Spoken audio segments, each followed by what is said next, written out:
Here in Dnipro is Garrison Foster. He was in the infantry with the U.S. Marine Corps for 6 years, now fighting alongside Ukrainian forces. And Garrison, I'm glad to see you. Obviously, a dark, chilly, wet night here in Dnipro.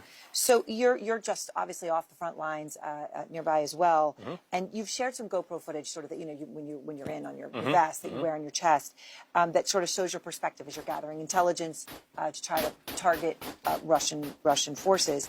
I know you've been here since April of last year, a brief visit home for the birth of your son. Yes.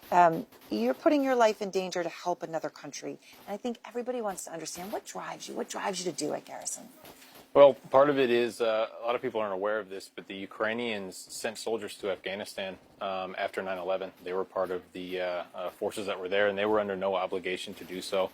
And so to me, it's, they came to us in our time of need, and I see no reason not to go to them in their time of need as well. This is a very resource-dense area. I don't want Russia to get a hold of those resources and then leverage that to kind of destabilize the world and create more war. So you've made this great personal sacrifice. I want to show some of the things that you've experienced that you're willing to share. This is a really intense confrontation that you had with Russian forces recently, just a few weeks ago in the counteroffensive. You came under fire and you had to retreat. And I just want to play that part so people can actually see a little bit, get a sense of what it's like in those moments. Just listen. Sure. I think we're pulling back. Moving.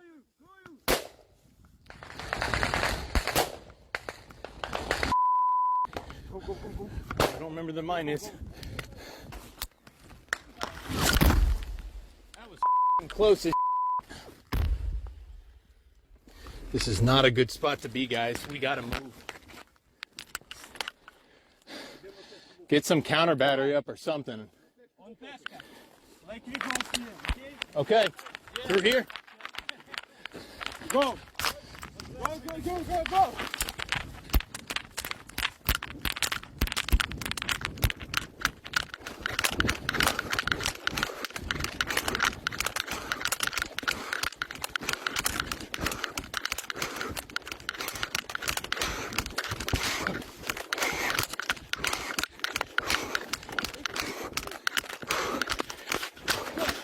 Bunker. Inside. Whew. You have more room? Get in further. So watching that, it's just to give people a sense of that one moment. What's been the hardest part of the counteroffensive so far?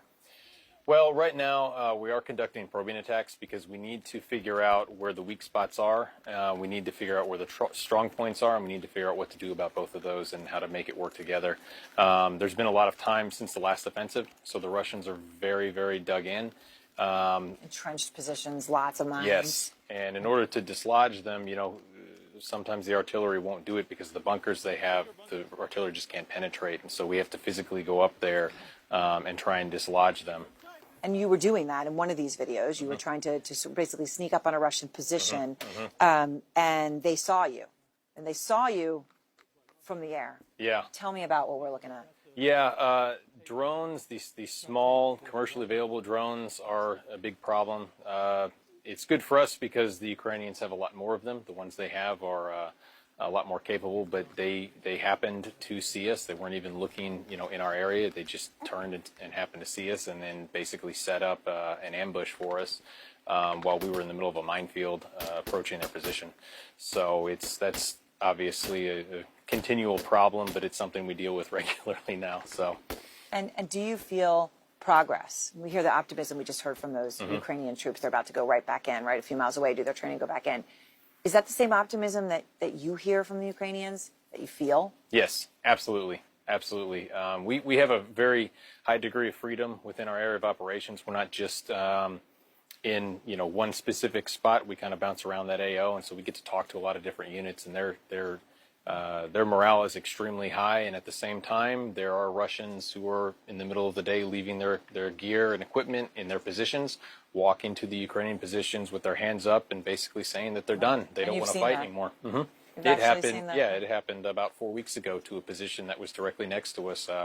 The Russian soldiers just walked over to the Ukrainians, and they're like, "We're done.